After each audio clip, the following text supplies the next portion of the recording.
Welcome to Current Affairs. We at Current Affairs will get you all important events from national, international and sports, which will be useful for your upcoming competitive exam. We will update daily, so to keep updated, subscribe to our channel. Hello friends, आइए देखते हैं आज की current affairs. पहली news है कि वो संस्था जिसने हाल ही में उच्च संक्रमण क्षेत्रों के तेजी से और रासायनिक मुक्त कीटाणु शोधन हेतु एक अल्ट्रावायलेट यानी कि यूवी कीटाणु शोधन टावर विकसित किया है। तो संस्था का नाम है DRDO। DRDO की बात अगर करें तो इसका फुल फॉर्म होता है defence research and development organisation, यानी कि रक्षा अनुसंधान और विकास संगठन। इसने रासायन मुक्त और तेजी से कीटाणु शोधन करने वाला एक अल्ट्रावायलेट कीटाणु शोधन टावर तैयार किया है। ये टावर उच्च संक्रमण प्रवण क्षेत्रों में कीटाणु शोधन करने के लिए अत्यधिक सहायक होगा। इसकी अगर मुख्य विशेषताएं देखें तो यूवी ब्लास्टर नाम का ये उपकरण है, जो एक यूवी बेस्ड सैनिटाइजर है, जिसे DRDO ने डिज़ाइन भी किया है और इसे तैयार भी किया है। ये विभिन्न टेक सतहों जैसे कि कंप्यूटर्स, इलेक्ट्रॉनिक इक्विपमेंट्स या जो भी गैजेट्स होते हैं जहाँ पर संक्रमण होने के ज़्यादा चांसेस होते हैं, उनको ये सैनिटाइज करेगा। साथ ही साथ ये यूवी ब्लास्टर ऐसे ऑफिसेस के लिए भी बहुत ज़्यादा इम्पॉर्टेंट है जहाँ पर केमिकल मेथड का यूज़ नहीं किया जा सकता। ये उत्पाद ऐसे क्षेत्रों के लिए भी बहुत लाभदायक है जहाँ रासायनिक विधियों का इस्तेमाल नहीं किया जा रहा है। अगर इसकी कार्यप्रणाली को देखें तो यूवी कीटाणु शोधन टावर को मोबाइल फ़ोन या लैपटॉप से दूर से ही संचालित किया जा सकता है।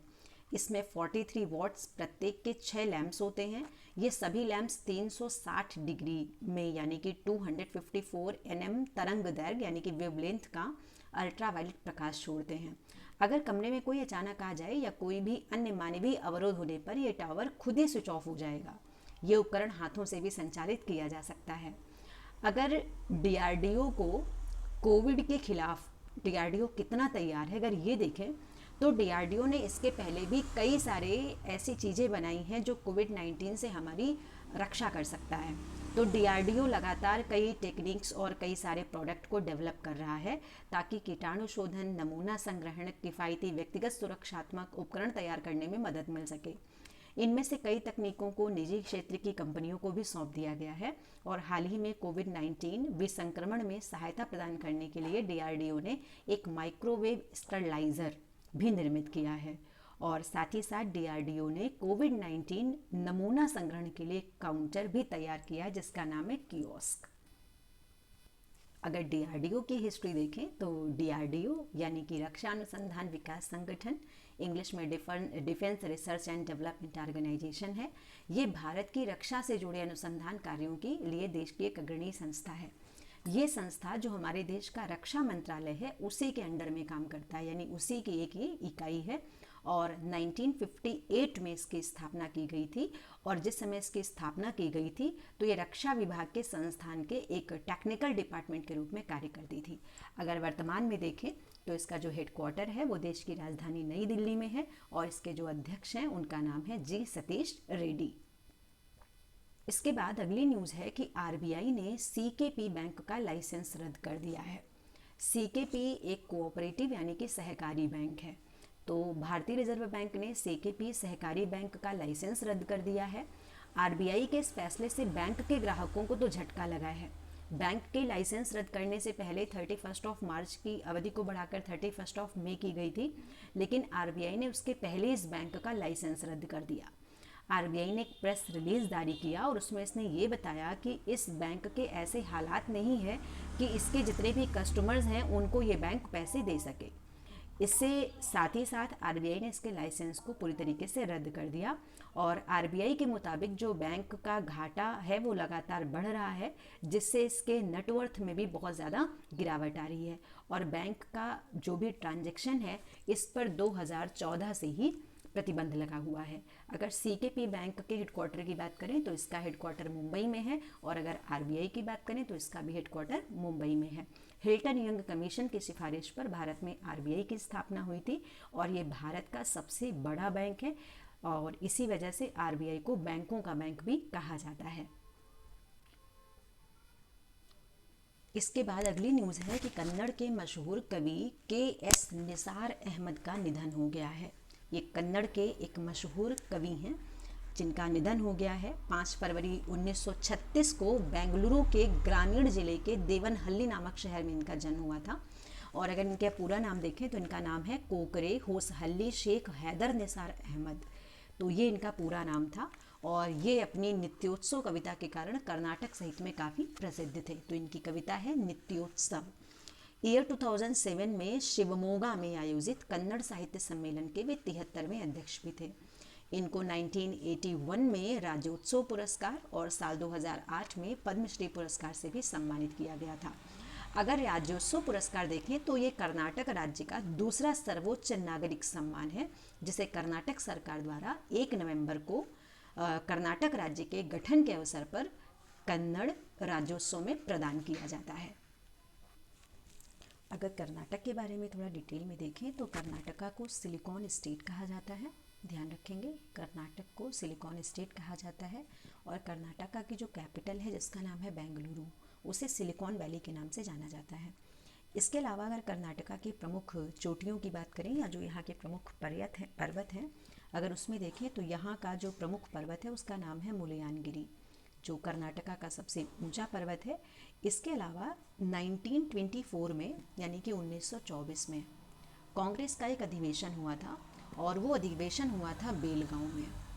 वो अधिवेशन होता है बेलगांव में और ये एकमात्र ऐसा अधिवेशन था जिसमें महात्मा गांधी ने भाग लिया था।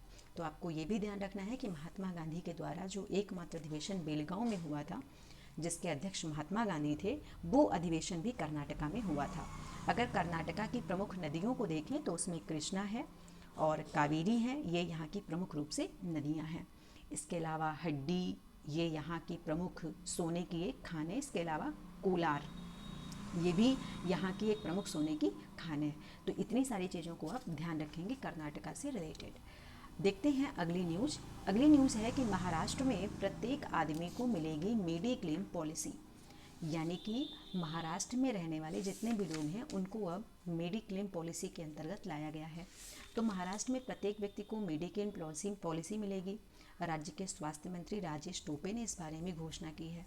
उन्होंने बताया है कि सभी नागरिकों को राज्य सरकार की हेल्थ स्कीम का लाभ दिया जाएगा और महाराष्ट्र भारत का पहला राज्य है जिसने अपने लोगों को मुफ्त और कैशलेस बीमा सुरक्षा प्रदान करने की भी बात कही है। इसके अलावा पश्चिम बंगाल की मुख्यमंत्री ममता बनर्जी ने भी अग्रिम पंक्ति के कोरोना कर्मियों के लिए स्वास्थ्य बीमा की घोषणा की है और इसके अंतर्गत 10 लाख रुपए का कवर भी मिलेगा। अग्रिम पंक्ति के कोरोना कर्मियों में पत्रकार भी शामिल हैं। अब यहाँ पर महाराष्ट्र के बारे में जानना इस वजह से भी आवश्यक हो जाता है क्योंकि सबसे ज़्यादा अगर कहीं पर केस हैं तो वो महाराष्ट्र में है। अगर महाराष्ट्र का थोड़ा सा इतिहास देखें तो 1 मई 1960 को महाराष्ट्र की स्थापना हुई थी, यानी कि महाराष्ट्र दिवस मनाया जाता है 1 मई को। इसकी राजधानी तो मुंबई है, लेकिन शीतकालीन राजधानी इसकी नागपुर है। इसमें टोटल 36 डिस्ट्रिक्ट हैं। राज्यपाल वर्तमान में है इसके भगत सिंह कोश्यारी, मुख्यमंत्री हैं उद्धव ठाकरे और उप मुख्यमंत्री हैं अजीत पवार। विधायिका यहाँ की द्विसदनात्मक है, यानी कि यहाँ पर विधान परिषद भी है और विधानसभा भी है। विधान परिषद में जो संख्या है वो है 78, जबकि विधान परिषद की संख्या है 78 और विधानसभा की संख्या है 288। तो ये इंपॉर्टेंट पॉइंट थे महाराष्ट्र से रिलेटेड। थोड़ा सा इसकी ज्योग्राफी भी अगर देख लें महाराष्ट्र से रिलेटेड तो ज़्यादा अच्छा रहेगा, काफ़ी चीज़ें क्लियर हो जाएंगी। अगर महाराष्ट्र की ज्योग्राफिकल बाउंड्री की बात करें तो महाराष्ट्र के उत्तर में तो गुजरात है, यहाँ पर गुजरात है। इसके अलावा दादर नगर हवेली महाराष्ट्र में है, दादर नगर हवेली भी इसकी सीमा बनाती है। इसके अलावा इसके पश्चिम में है अरेबियन सी, यानी कि अरब सागर। इसके उत्तर में है मध्य प्रदेश, एमपी। इसके पूरब में आता है आंध्र प्रदेश। इसके अलावा इसके दक्षिण में आता है कर्नाटका और यहाँ पर इसकी सीमा बनाता है गोवा। तो ये इसके निकटवर्ती स्टेट हैं जिसमें गुजरात है, एमपी है, आंध्र प्रदेश है, कर्नाटका है, गोवा है और इसकी जो पश्चिमी सीमा है वो बनाती है अरब सागर। इसके अलावा गल्फ ऑफ खंबात आप देख रहे हैं यहाँ पर, ये पॉइंट, ये यहाँ की गल्फ ऑफ खंबात है। अगर यहाँ के हम प्रमुख नदियों की बात करें जो महाराष्ट्र में हैं, तो इन प्रमुख नदियों में जो प्रमुख नदियाँ हैं उसमें आप देख रहे हैं कि एक नदी है जिसका नाम है गोदावरी। गोदावरी के अलावा एक और फेमस नदी है जिसका नाम है भीमा। इसके अलावा एक और नदी आपको मिलेगी जिसका नाम है कृष्णा। तो प्रमुख रूप से ये यहाँ की नदियाँ हैं। अगर पर्वतों की बात करें, जो यहाँ की प्रमुख पर्वत हैं, तो उसमें आप देख सकते हैं कि ये पूरी सतपुड़ा रेंज है, ये अजंता रेंज है जो यहीं पर है। इसके अलावा ये हरिश्चंद्र की पहाड़ी, ये बालाघाट रेंज है और ये महादेव रेंज है। इसके अलावा जो पूरा ये वाला पार्ट है, इसको कहा जाता है वेस्टर्न घाट। तो ये यहाँ की प्रमुख पहाड़ियाँ हो जाती हैं। इसके अलावा अगर एक और इम्पॉर्टेंट पॉइंट इसके बारे में डिस्कस करें, तो वो इम्पॉर्टेंट पॉइंट है धारावी, जो आजकल बहुत चर्चा में है। ये जो धारावी है, ये एशिया की सबसे बड़ी स्लम बस्ती है, यानी सबसे बड़ी मलिन बस्ती है। और ऐसा पहली बार हुआ है कि ऐसी बस्ती में भी कोविड-19 के केस पाए गए हैं, जो कि एक बहुत बड़ी चिंता का विषय है, क्योंकि स्लम बस्ती में पहुंचना कोरोना वायरस, मतलब यहाँ पे आउट ऑफ कंट्रोल चीज़ें हो सकती हैं। तो यहाँ पर लगातार कोरोना के केस मिल रहे हैं। इसके अलावा एक और इम्पॉर्टेंट पॉइंट आप ध्यान रखेंगे कि महाराष्ट्र की जो सबसे ऊंची चोटी है, उसका नाम है कालसुबुई, जो आप देख सकते हैं मैप में ये बनी हुई है कालसुबुई। ये यहाँ की सबसे ऊंची चोटी है। तो ये सारी चीज़ें हम लोगों ने देखनी जो इम्पॉर्टेंट थी महाराष्ट्र से रिलेटेड। इसके अलावा अभी एक राज्य का नाम और आया था, जिसका नाम है वेस्ट बंगाल, जहाँ की मुख्यमंत्री हैं ममता बनर्जी। तो महाराष्ट्र, पश्चिम बंगाल से संबंधित कुछ इंपॉर्टेंट पॉइंट है जो आपको हम ऐसे ही बता दे रहे हैं। तो पश्चिम बंगाल के बारे में आपको ध्यान रखना है कि प्लासी और बक्सर का जो युद्ध हुआ था, वो पश्चिम बंगाल में ही हुआ था। उस समय इसका नाम बंगाल था, फिर आगे चल कर के जब बांग्लादेश अलग क्षेत्र देश बन गया, इवन जो जिसको पहले कहा जाता था पश्चिमी पाकिस्तान, पूर्वी पाकिस्तान के नाम से जिसको जाना जाता था, तब ये पश्चिम बंगाल बना। और पश्चिम बंगाल भारत का एक पूर्वोत्तर राज्य है और यहाँ का एक प्रसिद्ध डिस्ट्रिक्ट है जिसका नाम है दार्जिलिंग, जहाँ की चाय पूरी दुनिया में फेमस है। इसके अलावा भागीरथी यहाँ की प्रमुख नदी है, जो कि गंगा का ही एक नाम है। साथ ही साथ मयूराक्षी, दामोदर है, कांगसाबाती है, रूपनारायण है, ये सब इम्पॉर्टेंट यहाँ की नदियाँ हैं। इसके अलावा आपको पॉइंट एक और भी ध्यान रखना है कि यहाँ का इम्पॉर्टेंट एक पोर्ट है जिसका नाम है हल्दिया। तो ये यहाँ की बहुत ही इम्पॉर्टेंट पोर्ट है। और अगर यहाँ पर हम यहाँ का जो विधानमंडल है, अगर उसकी बात करें, तो यहाँ की जो विधानसभा सीट हैं वो है 294, यानी कि 294। लोकसभा की सीट है यहाँ पर 41 और राज्यसभा की सीट है यहाँ पर 16। तो ये सारे पॉइंट आपको ध्यान रखने हैं। इसके बाद में अगला इम्पॉर्टेंट पॉइंट है IOC के नए चेयरमैन होंगे श्रीकांत माधव वैद्य। तो श्रीकांत माधव वैद्य देश की सबसे बड़ी तेल कंपनी यानी कि इंडियन ऑयल कॉरपोरेशन के नए चेयरमैन होंगे। मंत्रिमंडल की नियुक्ति समिति ने भी श्रीकांत वैद्य की नियुक्ति पर अपनी मुहर लगा दी है और श्रीकांत माधव 1 जुलाई 2020 को अपना कार्यभार संभालेंगे और इनका कार्यकाल जो होगा वो 31 अगस्त 2023 तक होगा। तो आपको ये पॉइंट ध्यान रखना है कि इनका कार्यकाल जो होगा ये 31 अगस्त 2023 तक होगा। श्रीकांत माधव वैद्य का चयन बीते वर्ष सार्वजनिक उपक्रम चयन बोर्ड यानी कि PESB ने किया था। एंड श्रीकांत माधव वैद्य फिलहाल IOC में एक निदेशक हैं यानी कि डायरेक्टर हैं। और श्रीकांत माधव वैद्य IOC निदेशक मंडल से अक्टूबर में जुड़े थे और वे संजीव सिंह का स्थान लेंगे जो अगले साल जून में रिटायर हो रहे हैं। इसके बाद में अगली इम्पोर्टेंट न्यूज़ है कि अधीर रंजन लोक लेखा समिति के अध्यक्ष बन गए हैं। तो कांग्रेस के वरिष्ठ नेता हैं जिनका नाम है अधीर रंजन चौधरी। इन्हें लोकसभा में लोक लेखा पर संसदीय समिति का अध्यक्ष नियुक्त किया गया है। इसके साथ ही लोकसभा और राज्यसभा के 19 अन्य सदस्यों को भी समिति के सदस्य के रूप में चुना गया है और संसद की इस समिति के अध्यक्ष का पद हमेशा विपक्ष के पास रहता है। तो हमारे संसद में कई सारी समितियां बनाई गई हैं, कई सारी कमिटीज़ बनाई गई हैं और उन कमेटी में एक कमेटी होती है जिसे कहा जाता है PAC यानी कि पब्लिक अकाउंट कमेटी अर्थात लोक लेखा समिति। ये जो लोक लेखा समिति होती है इसमें हमेशा जो इसका अध्यक्ष होता है वो विपक्ष का ही नेता होता है, विपक्ष का ही कोई ना कोई मेंबर होता है। लोक लेखा समिति भारत में जितने भी संसदीय समितियां हैं उनमें से एक पुरानी समिति है और लोक लेखा समिति संसदीय समिति में चुने गए सदस्यों में से 14 लोकसभा से मेंबर इसमें चुने गए हैं और हमेशा इसका जो कार्यकाल होता है वो होता है 1 साल का, यानी जो इसका अध्यक्ष होता है उसका कार्यकाल होता है 1 साल का। तो जो यहाँ पर चुने गए हैं उनका कार्यकाल 30 अप्रैल 2021 तक होगा। और अगर लोक लेखा समिति के कार्य की बात करें तो सरकारी खर्चे जितने भी होते हैं उन सब के अकाउंट की जांच करती है। जांच का जो आधार होता है वो नियंत्रक और महालेखा परीक्षक यानी कि कैग की रिपोर्ट होती है। कैग की रिपोर्ट में जो सिफारिशें होती हैं वो तकनीकी रूप से सरकार के लिए बाध्यकारी नहीं होती हैं। साथ ही साथ आपको ध्यान रखना है कि जो लोक लेखा समिति है ये स्टैंडिंग कमेटी है, यानी कि ये एक प्रकार की स्थायी समिति है। इसके बाद में अगला इम्पॉर्टेंट पॉइंट है कि रूस लॉन्च करेगा आर्कटिक जलवायु और पर्यावरण निगरानी के लिए अपना पहला सैटेलाइट। तो इसके बारे में हमने कल भी बात की थी, आज फिर से बात कर रहे हैं क्योंकि ये एक इम्पॉर्टेंट क्वेश्चन बनता है।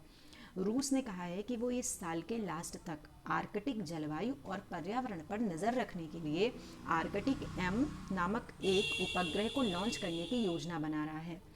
आर्कटिक M1 अंतरिक्ष यान विकसित किया जा रहा है और रेडियो इलेक्ट्रॉनिक परीक्षण से ये गुजर रहा है। इस उपग्रह को 2020 के लास्ट तक लॉन्च करने की योजना है। ये प्रक्षेपण स्योइज 2 1B वाहक रॉकेट पर फ्रिगेट बूस्टर के साथ होगा। फिर बात आती है कि व्हाट इज आर्टिका एम। तो आर्कटिका एम एक रिमोट सेंसिंग और आपातकालीन संचार उपग्रह है जो मौसम के पूर्वानुमान यानी कि वेदर फॉरकास्ट में सुधार करेगा और वैज्ञानिकों को आर्कटिक क्षेत्र में जलवायु परिवर्तन का बेहतर अध्ययन करने में भी सक्षम बनाएगा। उपग्रहों के प्रक्षेपण के माध्यम से रूस का उद्देश्य आर्कटिक क्षेत्र की मौसम की स्थिति की निगरानी के लिए एक समर्पित एक अद्वितीय उपग्रह नेटवर्क विकसित करना है। अगर यहाँ के राष्ट्रपति की बात करें तो यहाँ के राष्ट्रपति हैं व्लादिमीर पुतिन और ये एक ऐसे व्यक्ति हैं जो दुनिया के सबसे ज़्यादा शक्तिशाली व्यक्तियों में गिने जाते हैं और इनका कार्यकाल हाल ही में 2036 तक बढ़ा दिया गया है। साथ ही साथ यहाँ की राजधानी है मॉस्को और यहाँ की जो करेंसी है उसका नाम है रूबल। ये आपके सामने रूस का एक चित्र है, आप देख सकते हैं।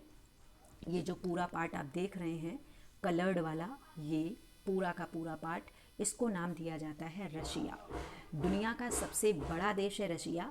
तो पहले इसको नाम दिया जाता था USSR, तो पहले इसको कहा जाता था USSR, लेकिन 1991 में यानी कि 1991 में इसका विघटन हो गया और इसका विघटन होने के बाद यहाँ पर 15 नए राष्ट्रों का निर्माण हो गया।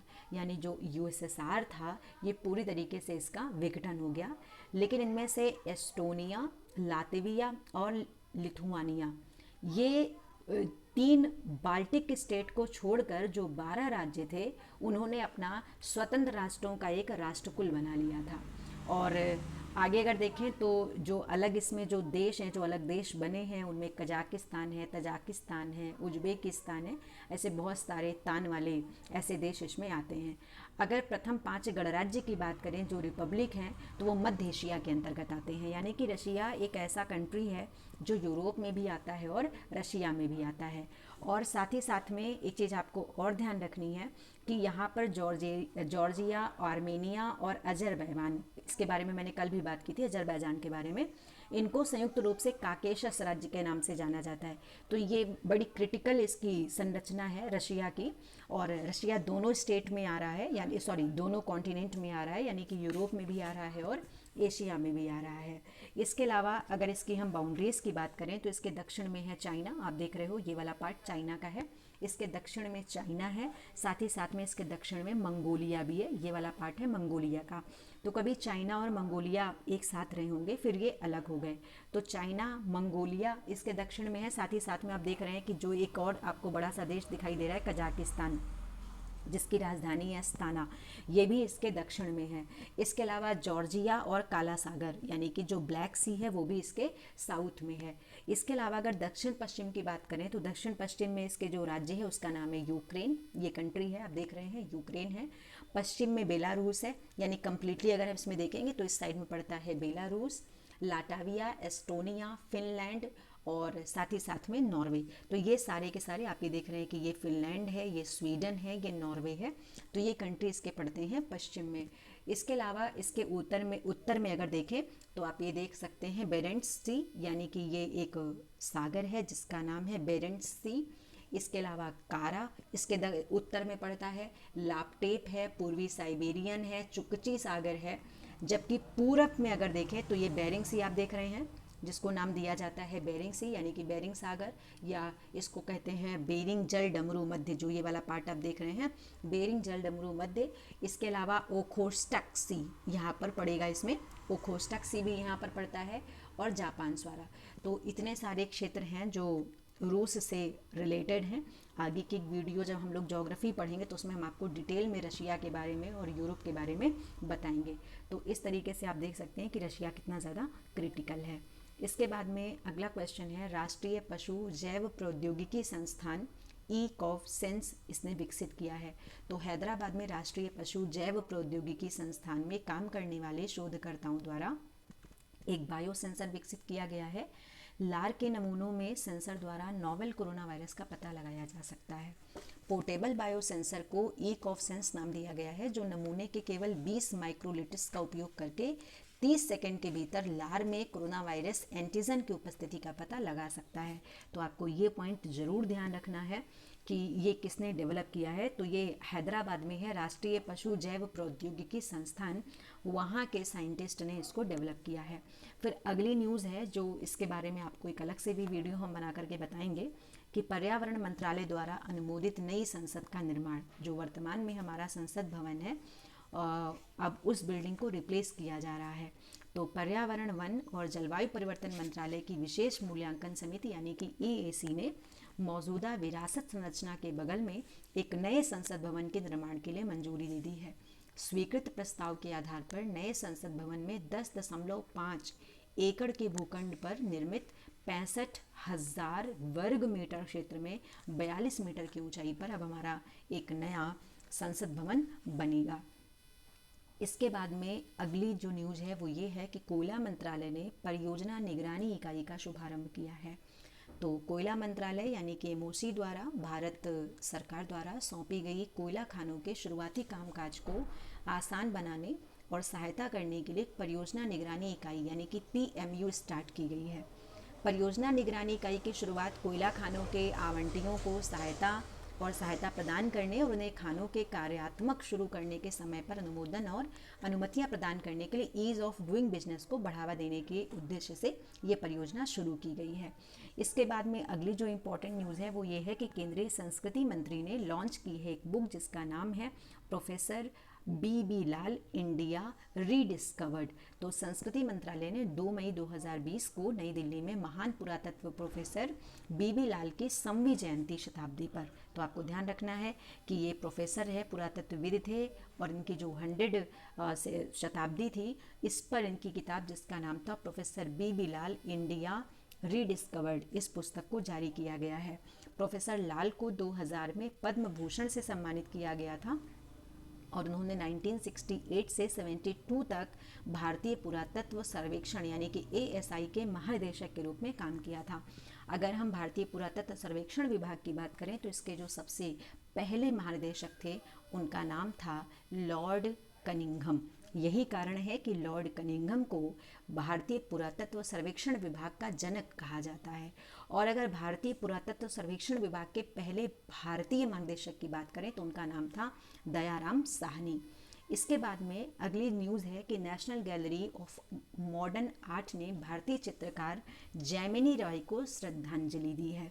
तो national gallery of modern art यानी कि NGMA ने अग्रणी कलाकार हैं जिनका नाम है जैमिनी राय को एक आभासी दौरे की शुरुआत करके 133वीं जयंती के वर्ष पर श्रद्धांजलि दी है। और ऐसा पहली बार हो रहा है कि इनकी जितनी भी कलाकृतियां हैं उनको आभासी दौरा करके भारत में पहली बार उनको श्रद्धांजलि दी जा रही है। अगर जैमिनी राय की बात करें तो जैमिनी राय एक भारतीय पेंटर थे और अवनींद्रनाथ टैगोर के प्रसिद्ध शिष्यों में से एक थे। ये 20वीं सदी में भारतीय कला के सबसे शुरुआती और महत्वपूर्ण आधुनिकतावादियों में से एक थे। तो जैमिनी राय जो हैं वो अवनींद्रनाथ टैगोर के एक फेमस शिष्य थे। और अगर अवनींद्रनाथ टैगोर की बात करें तो ये रविंद्रनाथ टैगोर के छोटे भाई थे और ये एक बहुत बड़े चित्रकार थे। जो आज आप भारत माता का चित्र देखते हैं वो पहली बार बनाने वाले जो व्यक्ति थे वो अवनींद्रनाथ टैगोर ही थे। इसके बाद में है कि सत्यजीत रे शताब्दी समारोह में DMCA द्वारा लघु film array on genius launch की गई है।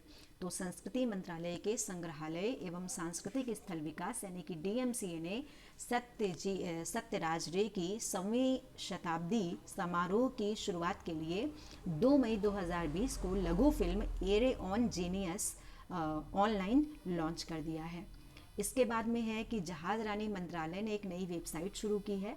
तो जो जहाज रानी मंत्रालय है उसने अपनी वेबसाइट को अपग्रेड किया है और इसे 30 अप्रैल 2020 को लॉन्च कर दिया। एक नए वेब पोर्टल को राष्ट्रीय सूचना विज्ञान केंद्र के मेघराज पर तैनात किया गया है और ये ओपन सोर्स टेक्निक पर बेस्ड है। जहाज रानी मंत्रालय शिपिंग से संबंधित नियम और कानून बनाने के लिए एक प्राइमरी बॉडी है और नौवहन के लिए स्वतंत्र प्रभार वाले वर्तमान राज्य मंत्री मनसुख एल मंडाविया हैं। इसके बाद में अगली जो न्यूज़ है वो आपके लिए इम्पोर्टेंट है कि गिरीश कुबेर द्वारा लिखित Shivaji in South Block the untreated history of a proud people, ये किताब लॉन्च की गई है। तो ये इम्पोर्टेंट पॉइंट बनता है कि ये किताब जो है ये पुस्तक है जिसका नाम है Shivaji in South Block the untreated history of a proud people. ये किताब लिखी गई है गिरीश कुबेर द्वारा और महाराष्ट्र के अतीत से लेकर आधुनिक समय तक के विकास और राज्य के इतिहास, राजनीति और सांस्कृतिक घटनाओं और भारत के विकास के योगदान में बात करती है। तो आपको किताब का नाम जरूर याद रखना है और शिवाजी के बारे में भी आपको ध्यान रखना है कि एक मराठा थे, एक बहुत बड़े योद्धा थे और इसी वजह से उन्होंने संतों को बहुत सम्मान दिया था और यही कारण है कि महाराष्ट्र को आज भी संतों की भूमि कहा जाता है। इसके बाद में अगला क्वेश्चन है कि यह संगठन इंडिया MSME यानी कि सर्विसेज प्लेटफॉर्म नाम से एक डिजिटल मंच शुरू करेगा जो छोटे और मध्यम उद्यमों के पारिस्थितिक तंत्र में हितधारकों को शिक्षित करेगा और इस क्षेत्र के लिए कोरोना संबित पहलुओं के बारे में जानकारी देगा। तो संस्थान का नाम है सिडबी। अगर सिडबी के फुल फॉर्म की बात करें तो इसका फुल फॉर्म है small industries development bank in India. तो और इसका जो हेडक्वार्टर है वो लखनऊ में है और इसकी स्थापना हुई थी 2 अप्रैल 1990 को। फिर अगला प्रश्न है सीमा सड़क संगठन BRO किस राज्य में पीर पंजाल पर्वतमाला में अटल सुरंग का निर्माण कर रहा है? तो उस राज्य का नाम है हिमाचल प्रदेश। आपको बता दें कि जो पीर पंजाल श्रेणी है ये हिमालय की लंबी पर्वत श्रेणियों में से एक है। आपके सामने ये हिमाचल प्रदेश का एक मैप है जो आप देख पा रहे हैं। ये पूरा मैप हिमाचल प्रदेश का है। इस मैप को थोड़ा सा अगर और हम आपको डिटेल में दिखाएं तो इस मैप में आप देख सकते हैं कि जो हिमाचल प्रदेश है इसके उत्तर में जम्मू कश्मीर है, इसके अलावा इसके पश्चिम में चाइना है, इसके साउथ में आता है उत्तराखंड, इसके पश्चिम में आता है पंजाब, पूरब में चाइना है, पश्चिम में पंजाब है, उत्तर में जम्मू कश्मीर है और दक्षिण में आता है उत्तराखंड। इसके अलावा आप ये पूरा मैप देख रहे हैं इसका, ये पूरा भाग जो आपको दिखाई दे रहा है यहाँ पर, तो यहाँ पर कई सारी नदियाँ मैदान भी बनाती हैं, यहाँ पर कई सारी घाटियाँ भी हैं और इसके अलावा आप देख रहे हैं कि ये जो पूरा क्षेत्र यहाँ पर दिखाई दे रहा है आपको, ये हिमालय की कई सारी यहाँ पर पर्वत श्रृंखला हैं। इसके अलावा कई सारी नदियां हैं जो हिमाचल प्रदेश से होते हुए पंजाब की तरफ जाती हैं, जिसमें से आप देख रहे हैं कि एक ये नदी है, ये मैप आपको दिखाई दे रहा होगा, इस नदी का नाम है रावी। इसके अलावा कई सारी पर्वत श्रेणियां हैं जो यहाँ पर बनती हैं।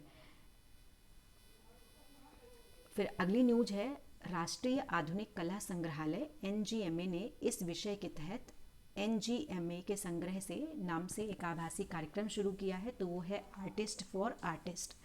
फिर न्यूज़ है नागरिक विमानन मंत्रालय और नागरिक विमानन महानिदेशालय ने कोविड-19 संबंधित ड्रोन यंत्र के संचालन के लिए सरकारी संस्थानों को सशर्त छूट प्रदान करने के लिए किस पोर्टल को शुरू किया है? तो उस पोर्टल का नाम है गरुड़। तो आपको ध्यान रखना है कि जो गरुड़ पोर्टल है ये स्टार्ट किया गया है नागरिक विमानन मंत्रालय और नागरिक विमानन महानिदेशालय द्वारा। अगर गरुड़ के फुल फॉर्म की बात करें तो इसका फुल फॉर्म है government authorisation for relief using drones. अगर व्यक्ति विशेष की बात करें तो 3 भारतीय पत्रकार हैं जिन्हें फीचर फोटोग्राफी के क्षेत्र में पत्रकारिता के लिए पुलित्जर पुरस्कार 2020 से सम्मानित किया गया है। तो वो 3 पत्रकार हैं जिनका नाम है दरयासीन, मुख्तार खान और चन्नी आनंद।